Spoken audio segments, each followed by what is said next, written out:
Camera ایک تاریک اور سنسان شاہراہ پر گھوم رہا ہے۔ سرگوشیوں کی ہلکی آوازیں گونج رہی ہیں جبکہ گاڑی کی ہیڈ لائٹس اندھیرے کو چیرتی ہیں۔ کہتے ہیں کہ سائے راز رکھتے ہیں، لیکن جب یہ راز آپ کو پلٹ کر سرگوشی کرنے لگے تو کیا ہوتا ہے؟ ایک کار تیز رفتار سے سڑک پر جا رہی ہے۔ اس کے اندر 3 دوست موجود ہیں، مایا، شکی، ایرک، دلیر، اور صوفیہ، ایماندار۔ وہ کیمپنگ سے واپس آ رہے ہیں اور ایک مختصر راستے کے طور پر ایک انجان سڑک کا انتخاب کرتے ہیں۔ یہ راستہ عجیب سا لگ رہا ہے، جیسے ہمیں یہاں نہیں ہونا چاہیے۔ او صوفیہ، یہ تو بس ایک سڑک ہے، یہاں کوئی بھوت بلا ہمارا انتظار نہیں کر رہی۔ ان کے قہقہوں کے دوران ریڈیو اچانک خراب ہونے لگتا ہے اور سرگوشیوں جیسی آوازیں آتی ہیں۔ گروپ خوفزدہ نظروں کا تبادلہ کرتا ہے، لیکن ایرک ریڈیو بند کر دیتا ہے۔ اچانک وہ سڑک کے بیچ ایک سایہ دار شخصیت کو دیکھتے ہیں۔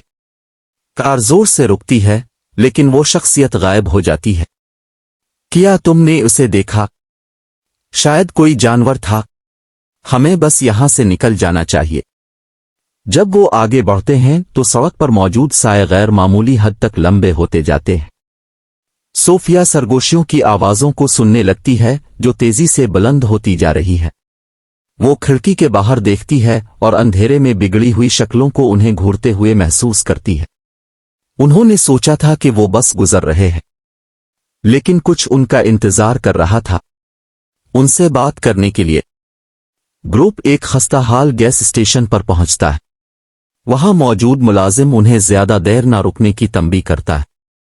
یہ سڑک اجنبیوں کو پسند نہیں کرتی، تمہیں چلتے رہنا چاہیے، سرگوشیوں کو نہ سننا۔ گروپ اس وارننگ کو نظر انداز کر دیتا ہے اور اپنی سفر جاری رکھتا ہے، لیکن باہر کے سائے گہرے ہو جاتے ہیں اور سرگوشیاں ان کا پیچھا کرتی ہیں۔ یہ آوازیں بلند ہو رہی ہیں، وہ کچھ کہہ رہی ہیں، انہیں مت سنو، یہ سب تمہارے دماغ کا وہم ہے۔ اچانک کار کا انجن بند ہو جاتا ہے، وہ سنسان جگہ پر پھنس جاتے ہیں۔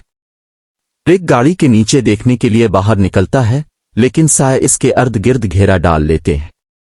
وہ سرگوشیاں سنتا ہے جو اس کا نام لے رہی ہوتی ہے۔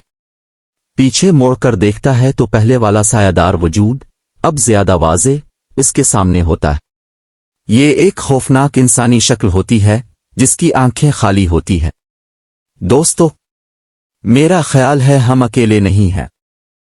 کار کے اندر صوفیہ کانپنے لگتی ہے اور ایک عجیب گہری آواز میں بولنے لگتی ہے، وہ آ چکے ہیں۔ سائے وہی چاہتے ہیں جو ان سے چھینا گیا تھا۔ جب آپ اپنے ساتھ موجود لوگوں پر بھروسہ نہ کر سکیں تو کیا کریں گے؟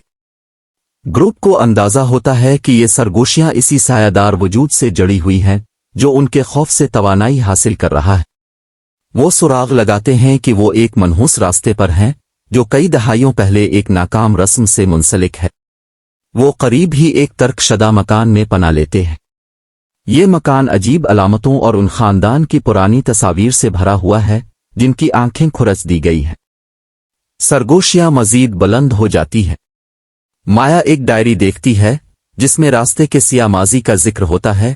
ایک خاندان نے سایوں کو طاقت کے لیے بلایا، لیکن ان کی رسم ناکام ہو گئی، جس کی وجہ سے وہ اور زمین ہمیشہ کے لیے تاریکی میں پھنس گئے۔ وہ ناراض ہیں، تمہیں یہاں نہیں ہونا چاہیے تھا۔ جب وہ نکلنے کی کوشش کرتے ہیں، مکان عجیب و غریب طور پر بگڑنے لگتا ہے۔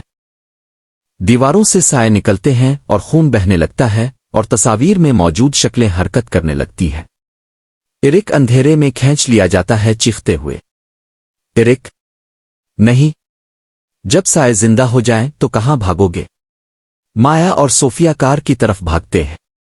سائے ان کے قریب ہوتے جا رہے ہیں جب انہیں پتہ چلتا ہے کہ زندہ رہنے کا واحد راستہ وہ چیز ہے جو ان کو اس راستے سے باندھ رہی ہے، ایک منحوس تعویذ۔ صوفیہ اپنی جان کی قربانی دیتی ہے اور تعویذ کو توڑ دیتی ہے۔ مایا خوف سے دیکھتی ہے جبکہ سائے چیختے ہیں اور غائب ہو جاتے ہیں۔ جو لوگ سائے کا سامنا کرتے ہیں وہ سب زندہ نہیں رہتے، اور جو زندہ رہ جاتے ہیں وہ آزاد نہیں ہو پاتے۔